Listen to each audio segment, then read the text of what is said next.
Sambil menyandarkan tubuh pada tembok tua di tepi jalan, Abu Nawas memperhatikan semua dengan seksama. Ia melihat bagaimana para menteri berusaha keras menahan rasa malu dan tidak nyaman. Ada yang berguling-guling mencari posisi tidur, ada yang menggaruk tubuh karena digigit serangga, bahkan ada yang menangis diam-diam karena tak tahan dengan pandangan rakyat. Abu tersenyum kecil, lihatlah betapa lemahnya mereka ketika kenyamanan direnggut. Sementara rakyat sudah terbiasa menghadapi kerasnya kehidupan ini. Semoga pengalaman ini membuka hati mereka. Namun, Abu juga tahu bahwa pengalaman singkat tidak selalu mengubah hati yang keras. Karena itu, ia sengaja menyebarkan kabar ini ke seluruh penjuru kota lewat mulut rakyat. Semakin banyak orang tahu, semakin besar rasa malu yang ditanggung para menteri. Dengan begitu, mereka tak bisa melupakan pelajaran ini dengan mudah. Malam terus berjalan, suara gonggongan anjing liar, teriakan penjaga malam, dan derap langkah kuda pengawal kota membuat tidur para menteri semakin terganggu. Abu tertawa dalam hati, rasanya malam ini akan menjadi mimpi buruk terpanjang bagi mereka. Hampir tengah malam, keluhan mulai terdengar dari berbagai sudut jalan. Seorang menteri yang biasanya dikenal angkuh kini meringis sambil berkata, "Punggungku sakit sekali, tanah ini keras seperti batu." Yang lain menggerutu, "Aku tak tahan dengan bau pesing jalan ini. Bagaimana rakyat bisa tidur di tempat seperti ini setiap malam?" Ada menteri yang mulai menyalahkan Abu Nawas. "Pasti semua ini idenya. Ah, betapa kejam orang itu, membuat kita jadi tontonan rakyat." Yang lain menjawab, "Lebih baik kita rela dihina Abu Nawas daripada dimurkai khalifah." Jangan lupa, titah ini datang dari Baginda sendiri. Keluhan demi keluhan itu terdengar jelas oleh rakyat yang menonton. Mereka hanya tersenyum puas. Untuk pertama kalinya, para penguasa merasakan penderitaan yang selama ini hanya menjadi bagian dari kehidupan rakyat jelata. Seorang menteri bahkan berkata putus asa, "Jika ini berlanjut, aku lebih baik meninggalkan jabatanku saja. Tak sanggup aku tidur seperti ini lagi." Ucapan itu segera menjadi bahan tertawaan rakyat. Mereka bersorak, "Kalau begitu, mundurlah. Biar kami yang miskin ini tidak terus diperas." Para menteri menunduk semakin dalam. Malam itu, mereka bukan lagi simbol kekuasaan, melainkan bahan olok-olok yang menghibur rakyat. 3 days later.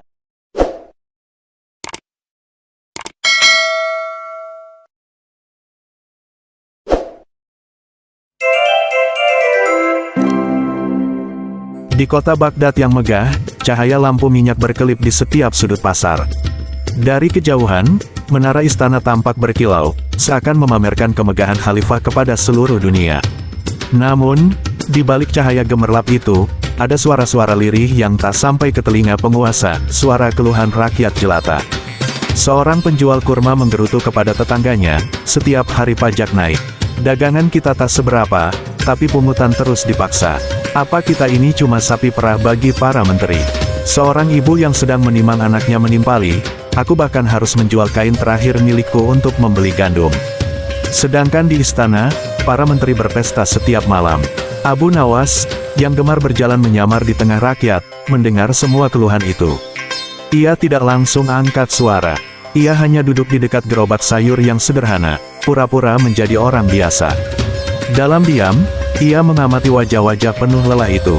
Rakyat sudah kehilangan harapan, sebab meski mereka berani mengeluh, kepada siapa suara itu akan sampai. Namun, hati Abu bergetar. Ia tahu jika keluhan ini dibiarkan, lambat laun akan berubah menjadi pemberontakan. Abu tidak ingin kota Baghdad kacau.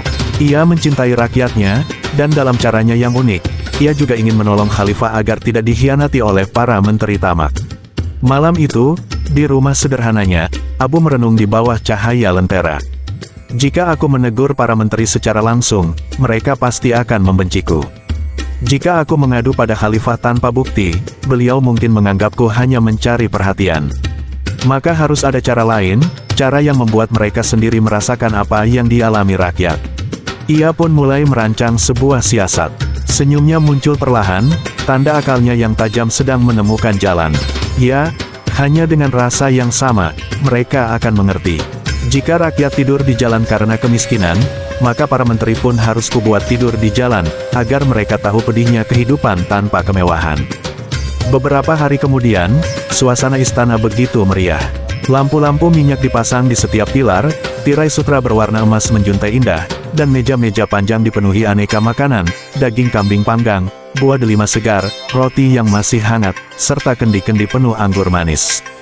Malam itu, Khalifah mengadakan pesta besar untuk merayakan keberhasilan perbendaharaan istana yang semakin melimpah. Para menteri datang dengan busana terbaik mereka. Ada yang memakai jubah ungu berhias benang emas, ada pula yang menggantungkan permata besar di dada, seakan ingin pamer kekayaan. Gelak tawa mereka memenuhi ruangan, bercampur dengan suara musik kecapi dan seruling yang dimainkan para penghibur istana. "Ah, betapa nikmatnya hidup ini," ujar seorang menteri sambil menepuk perut buncitnya. "Benar, rakyat di luar sana mungkin tidur beralas tanah, tapi kita di sini bagai raja-raja kecil," sahut yang lain sambil mengunyah daging. Abu Nawas hadir pula di pesta itu, mengenakan pakaian sederhana yang tak semewah para pejabat. Ia duduk di sudut ruangan, hanya tersenyum melihat tingkah para menteri. Dalam hatinya, ia bergumam, "Tertawalah kalian sekarang, tapi sebentar lagi kalian akan menangis malu di hadapan rakyat."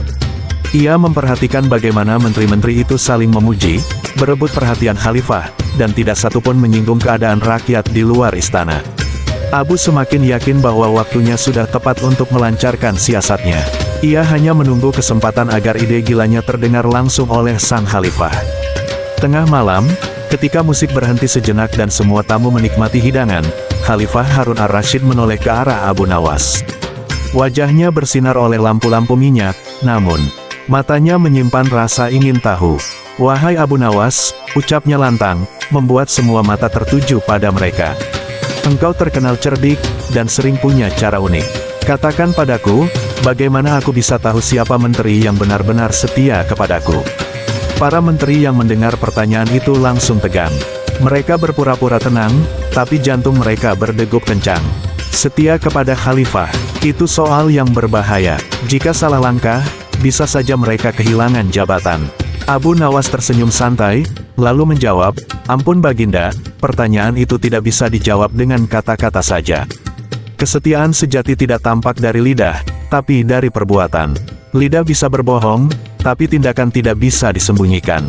Raja mengangguk, lalu berkata, "Lalu apa yang harus kulakukan? Aku ingin bukti, bukan sekadar janji."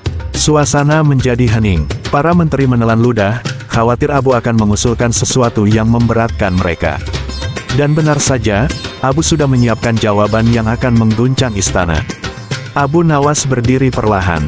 Dengan suara tenang namun penuh wibawa, ia berkata, "Tuanku, jika Baginda ingin menguji kesetiaan para menteri, maka uji mereka dengan cara yang meninggalkan kenyamanan. Mintalah mereka tidur di jalanan Baghdad malam ini, bersama rakyat biasa. Biarlah mereka merasakan dingin, kerasnya tanah, dan gigitan nyamuk seperti yang rakyat alami setiap hari. Jika mereka taat, berarti mereka benar-benar setia. Jika menolak, berarti selama ini kesetiaan mereka hanyalah pura-pura." Khalifah tertegun mendengarnya. Para menteri saling pandang dengan wajah pucat. Tidur di jalanan, itu sama saja dengan menanggalkan kehormatan mereka. Mereka yang terbiasa berbaring di atas kasur empuk kini harus berbaring di debu bersama rakyat jelata. Namun, sang Khalifah justru tertawa terbahak. "Wah, ide yang sangat menarik. Abu Nawas memang selalu punya cara luar biasa." Abu menunduk hormat, sementara para menteri semakin gelisah.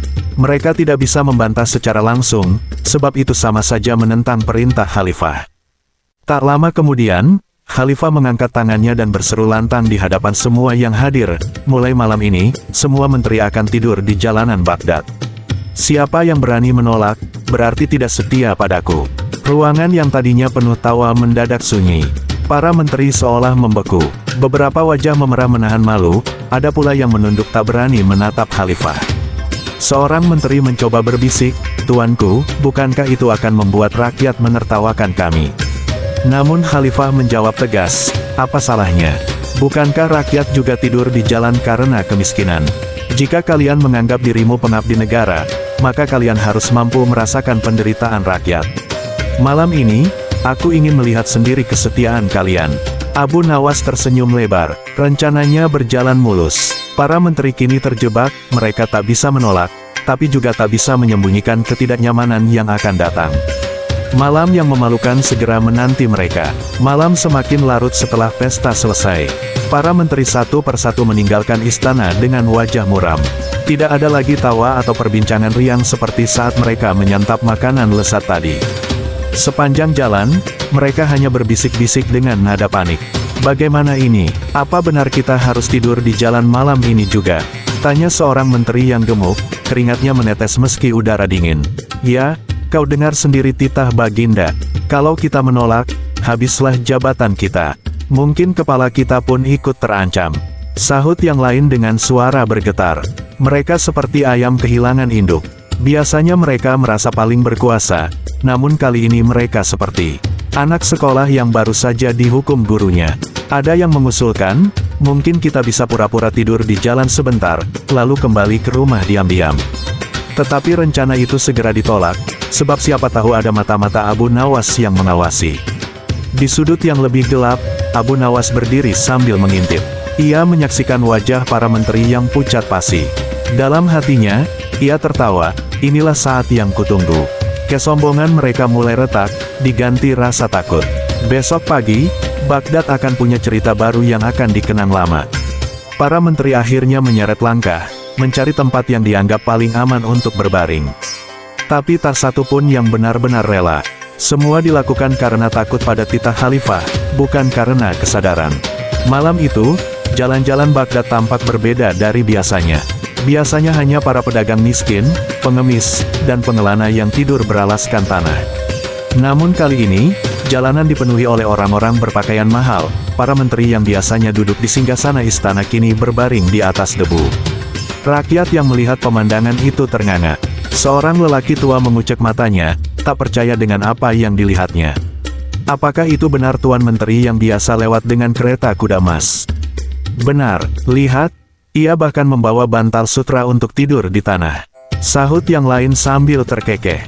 Para menteri mencari tempat yang agak bersih, berusaha menjauh dari sampah dan kotoran hewan. Namun tetap saja, tanah Baghdad keras, dingin, dan penuh kerikil. Mereka terbiasa dengan kasur empuk berlapis kain sutra, kini harus menghadapi kenyataan pahit. Udara malam menggigit kulit, angin gurun bertiup membawa pasir halus yang masuk ke mata dan telinga. Beberapa menteri meringkuk, menutup diri dengan selimut mahal, namun tetap saja tubuh mereka menggigil. Abu Nawas yang mengawasi dari kejauhan merasa puas. Biarlah mereka merasakan semalam saja, agar tahu bahwa rakyat bukan sekadar angka dalam laporan pajak. Tidak butuh waktu lama, berita tentang menteri tidur di jalan menyebar cepat ke seluruh Baghdad. Anak-anak kecil berlarian membawa obor, ingin menyaksikan langsung pemandangan aneh itu. Mereka tertawa sambil menunjuk, lihat, menteri tidur di tanah seperti kami. Hahaha, para pedagang yang masih terjaga juga ikut menonton.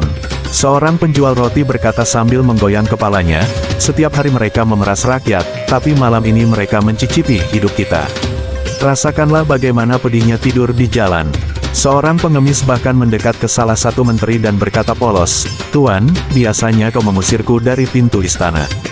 Malam ini kita bertetangga di jalan.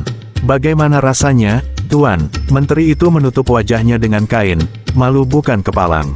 Mereka merasa martabatnya hancur di depan rakyat. Apalagi rakyat tak hanya menonton, tapi juga sengaja bercanda seakan-akan menteri hanyalah orang biasa. Ada pula yang melemparkan kata-kata sinis, hati-hati, Tuan Menteri, tanah ini tak punya bantal emas untuk menyangga kepalamu. Gelak tawa rakyat pecah, membuat para menteri semakin ingin menghilang. Sambil menyandarkan tubuh pada tembok tua di tepi jalan, Abu Nawas memperhatikan semua dengan seksama. Ia melihat bagaimana para menteri berusaha keras menahan rasa malu dan tidak nyaman. Ada yang berguling-guling mencari posisi tidur, ada yang menggaruk tubuh karena digigit serangga, bahkan ada yang menangis diam-diam karena tak tahan dengan pandangan rakyat. Abu tersenyum kecil, lihatlah betapa lemahnya mereka ketika kenyamanan direnggut. Sementara rakyat sudah terbiasa menghadapi kerasnya kehidupan ini. Semoga pengalaman ini membuka hati mereka.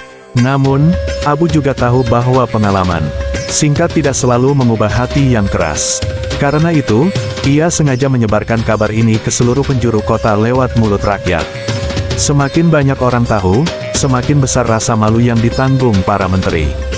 Dengan begitu, mereka tak bisa melupakan pelajaran ini dengan mudah. Malam terus berjalan. Suara gonggongan anjing liar, teriakan penjaga malam, dan derap langkah kuda pengawal kota membuat tidur para menteri semakin terganggu. Abu tertawa dalam hati, rasanya malam ini akan menjadi mimpi buruk terpanjang bagi mereka. Hampir tengah malam, keluhan mulai terdengar dari berbagai sudut jalan. Seorang menteri yang biasanya dikenal angkuh kini meringis sambil berkata, "Punggungku sakit sekali, tanah ini keras seperti batu." Yang lain menggerutu, "Aku tak tahan dengan bau pesing jalan ini. Bagaimana rakyat bisa tidur di tempat seperti ini setiap malam?" Ada menteri yang mulai menyalahkan Abu Nawas. "Pasti semua ini idenya. Ah, betapa kejam orang itu, membuat kita jadi tontonan rakyat." Yang lain menjawab, "Lebih baik kita rela dihina Abu Nawas daripada dimurkai khalifah. Jangan lupa, titah ini datang dari Baginda sendiri." Keluhan demi keluhan itu terdengar jelas oleh rakyat yang menonton. Mereka hanya tersenyum puas. Untuk pertama kalinya, para penguasa merasakan penderitaan yang selama ini hanya menjadi bagian dari kehidupan rakyat jelata. Seorang menteri bahkan berkata putus asa, "Jika ini berlanjut, aku lebih baik meninggalkan jabatanku saja. Tak sanggup aku tidur seperti ini lagi." Ucapan itu segera menjadi bahan tertawaan rakyat. Mereka bersorak, "Kalau begitu, mundurlah. Biar kami yang miskin ini tidak terus diperas." Para menteri menunduk semakin dalam. Malam itu, mereka bukan lagi simbol kekuasaan, melainkan bahan olok-olok yang menghibur rakyat. Pagi menjelang, matahari Baghdad mulai menampakkan sinarnya. Jalanan yang semalam penuh tawa rakyat kini menyisakan pemandangan tak biasa. Para menteri bangkit dengan wajah lusuh. Jubah mereka kotor terkena debu, mata mereka sembab karena semalaman tak bisa tidur. Ada yang rambutnya kusut, ada pula yang masih sibuk mengibas-ngibaskan sisa pasir dari pakaian mahalnya. Di saat itulah, Khalifah Harun ar-Rasyid memutuskan keluar dari istana, ditemani beberapa pengawal. Ia ingin melihat sendiri hasil uji kesetiaan yang dirancang Abu Nawas. Ketika tiba di jalan raya, ia terperangah lalu tertawa keras.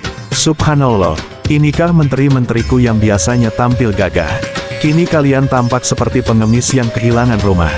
Para menteri menunduk dalam-dalam, tak berani menatap mata sang khalifah. Ada yang ingin membela diri, namun lidah terasa keluh. Bagaimana mungkin mereka menjelaskan wajah kusut itu, sementara rakyat di sekitar mereka menonton dengan puas. Raja mendekat dan menepuk bahu salah satu menteri. "Nah, bagaimana rasanya tidur di jalan? Apakah kalian masih merasa hidup kalian paling mulia dibanding rakyatku?" Seorang menteri mencoba tersenyum kecut, "Ampun Baginda, sungguh, semalam adalah malam terpanjang dalam hidup kami." Raja mengangguk puas. "Bagus, justru itu yang kuinginkan. Kalian akhirnya tahu sedikit dari apa yang rakyat rasakan setiap hari." Setelah rombongan raja berkumpul di sekitar mereka, salah satu menteri yang biasanya paling sombong akhirnya tak tahan lagi. Dengan suara bergetar ia berkata, "Ampun Baginda, kami mengakui bahwa kami terlalu lama hidup dalam kemewahan. Semalam saja kami tidur di jalan, tubuh kami sudah remuk, mata kami tak bisa terpejam. Bagaimana mungkin rakyat kuat menanggung ini setiap hari?" Kata-kata itu membuat suasana hening. Para menteri lain pun ikut mengangguk, tanda setuju. "Kami benar-benar tak sanggup bila harus terus hidup seperti rakyat jelata. Kami hanya bisa bertahan semalam, itu pun dengan keluhan tiada henti." Raja menoleh pada Abu Nawas yang berdiri di belakang, tersenyum tenang. "Wahai Abu, engkau benar. Ujian ini membuka mata mereka. Sekarang aku tahu, lidah bisa bersandiwara, tapi tubuh tidak bisa berbohong. Rasa sakit, rasa dingin, rasa lapar, semua itu menunjukkan siapa yang benar-benar berjiwa kuat." Abu menunduk hormat. "Ampun Baginda, aku hanya ingin para menteri tidak melupakan bahwa mereka adalah pelayan rakyat, bukan penguasa atas rakyat. Jika mereka tahu pedihnya hidup di jalan, semoga mereka lebih berhati-hati dalam memutuskan kebijakan." Para menteri hanya bisa menelan ludah, malu sekaligus takut. Sebab kini, bukan hanya rakyat yang tahu kelemahan mereka, tapi juga khalifah. Sejak hari itu, suasana istana berubah. Para menteri yang biasanya berjalan dengan dada membusung kini lebih berhati-hati. Mereka tidak lagi sesering dulu memamerkan perhiasan di depan rakyat. Ada yang mulai menyisihkan sebagian gaji untuk memberi sedekah, ada pula yang mengurangi pesta di rumah mewah mereka. Abu Nawas yang mengamati perubahan itu hanya tersenyum. Ia tahu, rasa malu jauh lebih kuat daripada sekadar nasihat. Sekali orang merasakan bagaimana jadi bahan olok-olok, mereka akan berhati-hati agar itu tidak terulang, gumamnya. Namun, bukan berarti semua menteri berubah sepenuhnya.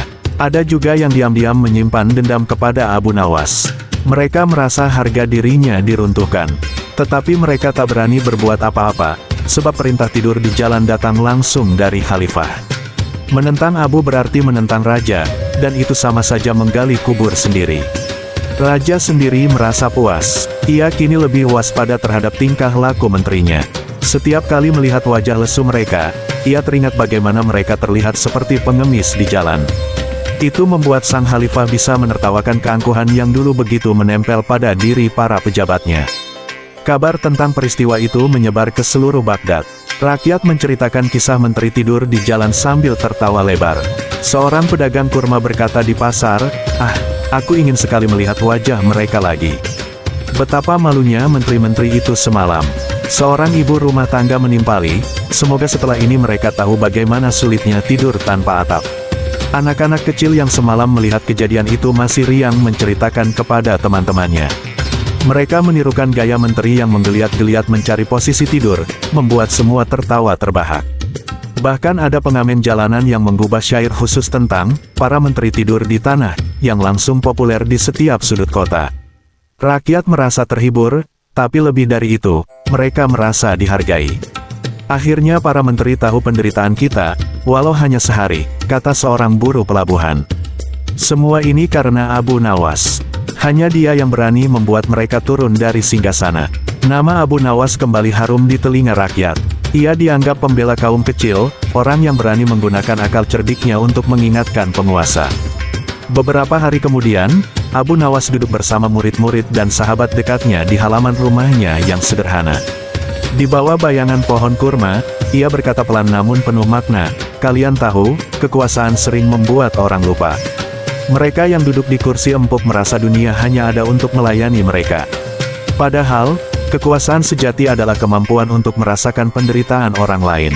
Seorang murid bertanya, "Guru, apakah itu sebabnya engkau menyuruh para menteri tidur di jalan?" Abu mengangguk, "Benar, kadang, nasihat tidak cukup. Kata-kata bisa diabaikan, bahkan ditertawakan, tetapi pengalaman pahit akan menancap dalam hati, sulit dilupakan." Malam itu, para menteri belajar lebih banyak dari 1000 khutbah. Mereka merasakan dingin, kerasnya tanah, dan tatapan sinis rakyat. Itu pelajaran yang tak bisa dibeli dengan emas. Abu menutup perkataannya dengan senyum. "Ingatlah, jika kita ingin pemimpin menjadi adil, kadang kita harus membuat mereka merasakan sedikit dari penderitaan rakyat."